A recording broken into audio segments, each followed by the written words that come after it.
In this lecture, we're going to learn about aperture. What is aperture? Aperture is a hole of lens through which light travels into the camera body, more specifically to the image sensor. When you release the shutter button of your camera opens a hole which allows your camera image sensor to collect data of your scene you're targeting to capture.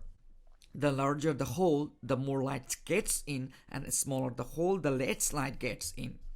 Aperture has a direct connection with depth of field. The less the hole, the more depth of field increases, and along with the more the hole, the depth of field decreases. Here's a cool example of different values of aperture. f2.8 being utilized to take portrait type of images of a flower. But to take whole data, the whole information of a scene, the f32 or larger aperture being utilized here.